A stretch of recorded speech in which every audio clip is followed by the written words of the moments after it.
Nah, kalau Allah yang meringankan, Allah yang mengurangi beban kita, alangkah tenangnya kehidupan ini.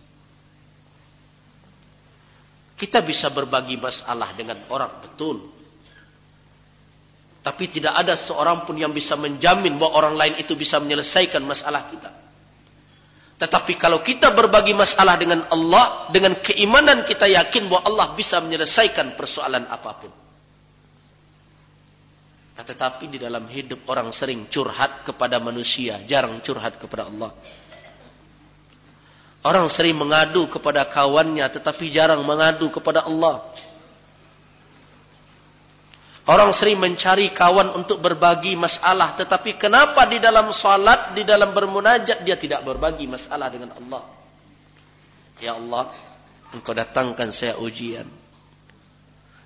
Rasanya tidak terpikul oleh saya. Tetapi saya yakin kalau Engkau tibakan kepada saya itu pertanda bahwa saya mampu untuk memikulnya. Ya Allah, saya ini lemah. Engkau berikan beban yang seberat ini. Kalau Engkau tidak ringankan beban ini dari pundak saya, tentu saya akan menjadi orang yang binasa dan celaka dalam kehidupan ini. Kenapa kita tidak bisa berbagi seperti itu? Ya Allah, Engkau berikan amanah yang berat. Anak yang menjadi mainan mata dan buah hati saya. Saya harus didik mereka menjadi anak-anak yang saleh. Menjadi hamba-hamba yang taat kepadamu. Yang akan menjadi khalifah memakmurkan di permukaan bumi ini. Bukanlah hamba yang merusak. Bukan hamba yang durhaka. Bukan hamba yang membuat onar. Bukan yang senantiasa melanggar aturanmu. Beban itu ada di pundak saya. Saya lemah. Saya tidak mampu masuk ke dalam hati anak saya untuk memutar kehendaknya. Saya tidak bisa mendatangkan hidayah karena hidayah hanya darimu. Saya pikul beban itu karena saya mampu menurut Engkau melakukan itu. Tetapi kalau Engkau tidak bantu saya, maka saya tidak akan mampu, ya Allah. Bantulah saya. Jadikanlah anak-anak saya anak yang saleh. Terangilah hati mereka dengan cahaya Islam. Tunjukilah mereka kebenaran. Jadikanlah mereka orang menerima nasihat berbagai macam. Baik ke psikiater. Apa anak kamu presonyo aku kan nais dengan bu. Jiwa rusak.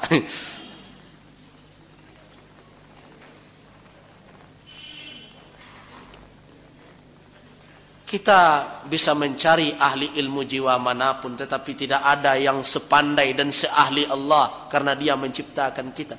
Karena itu, kalau kamu kalut, kalau kamu ragu, kalau kamu syak terhadap apa yang diketahui oleh Allah, terhadap kekuasaan Allah dalam hidup ini, kembali kepada Al-Quran, kata Ibnu Abbas. Orang mengadu, ya Ibnu Abbas, saya dalam keadaan gelisah, ragu-ragu dalam kehidupan ini. Kalut, masalah diri saya terlalu banyak. Kata Ibnu Abbas, irja. Kembali kepada ahli Al-Quran. Fas'aluhum, tanya mereka, apa obatnya ini? Kalau kamu tanya kepada saya, sebenarnya satu ayat dalam surah Al-Hadid, ayat 3 bisa menyelesaikan itu. Wal-zahiru wal-batinu, wahuwa bikulli syai'in. Wal-zahir. Allah yang zahir. Kalau Allah yang zahir, berarti Allah bisa mengetahui apa yang tampak oleh manusia. Kalau Allah yang batin, berarti Allah bisa mengetahui apa yang tidak diketahui oleh manusia. Nah, kenapa? Kenapa kita sulit dalam menghadapi persoalan selama ini? Kalau agama kita telah memberikan solusi terbaik. Tak kala ada seorang penyair mengatakan, ia berkata, bisa saja pintu pengaduan tertutup kemanapun. Saya datang kepada penguasa, pintu istananya dia kunci kuat-kuat. Saya mengadu kepada ulama, baru saja bertanya saya, dia pun marah kepada saya. Saya mengadu kemana-mana, tetapi tak satu pun jalan yang terbuka.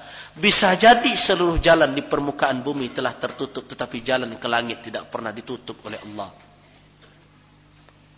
Nah, kenapa harus ada orang Islam yang stres? Kenapa ada umat Islam yang putus asa? Kalau jalan ke langit tidak pernah ditutup, siapa yang akan bisa menghambat kita? Itulah kebenaran agama Islam. Umat Islam tidak perlu harus berdoa di tempat tertentu.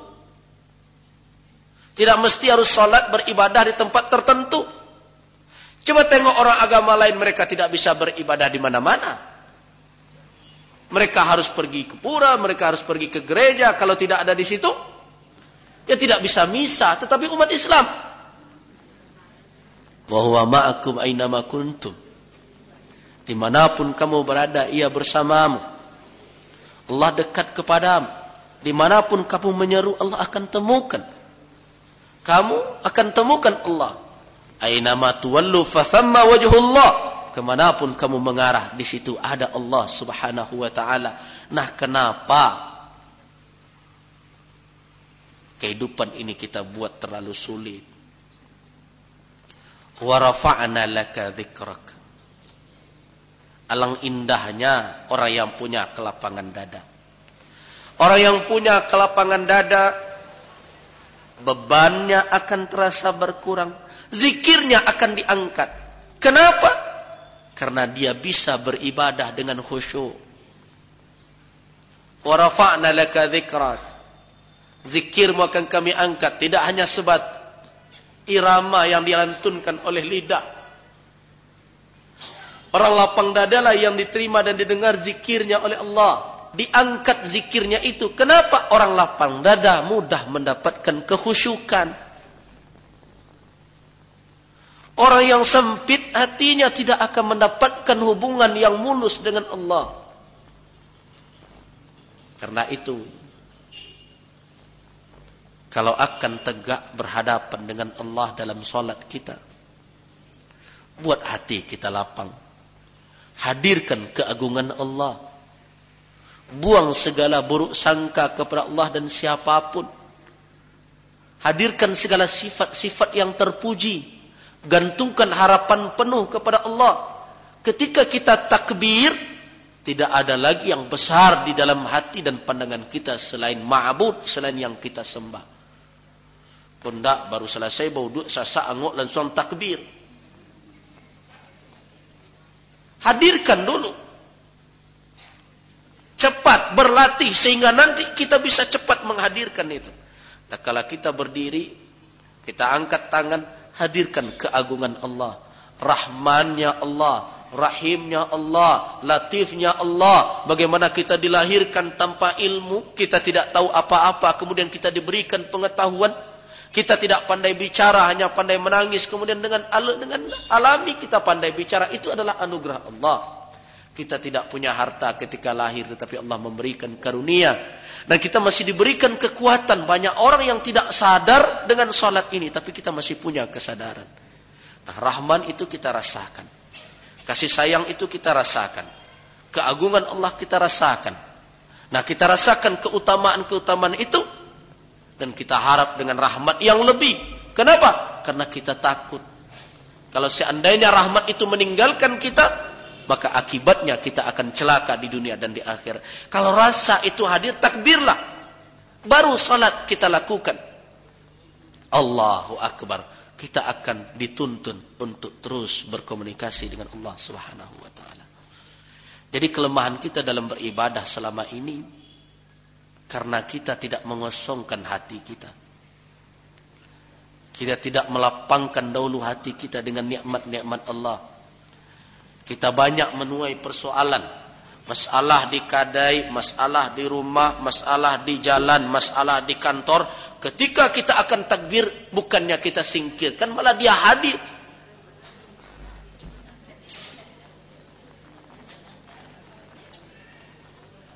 Dia hadir. Nah, karena itu sebelum sholat perlu perjuangan. Berjuang sejenak. Jangan dibiarkan dia menemani ibadah kita. Datang masalah di kadai. Bagaimana? Selesaikan dulu di dalam hati kita. Apakah itu yang akan terus saya pikirkan? Bukankah semenjak tadi akal saya setelah saya peras, keringat saya telah bercucuran untuk menyelesaikan masalah itu? Apakah saya juga harus pakai waktu beribadah ini untuk menyelesaikan itu? Kenapa tidak nanti saja? Nah, kita berdialog dengan diri kita. Ya nantilah, jak tadi kala itu saya wak pikiran. Nak mungkin memikiran itu sampai sore itu. Lah salat wak dulu, mudah-mudahan nanti ada kelapangan. Akan tanang wak jadinya. Apalagi yang hadir ditolak semua, ketika habis baru kita niat. Allahu Akbar. Nah, iringi pemikiran hati dengan kalimat yang kita baca. Kabir walhamdulillah, Allahu Akbar kabira. Walhamdulillahi katsira wa subhanallahi bukratan wa asila. Allahumma ba'id baini wa baina khataayaya kama ba'adta bainal masyriq wal maghrib. Dan seterusnya diiringi lambat-lambat, diikuti dengan hati. Kita ketahui maksud dan tujuannya. Di situ kekhusyukan baru kita dapatkan.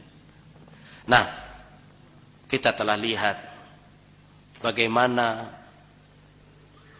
kelapangan dada mengantarkan kepada kebaikan.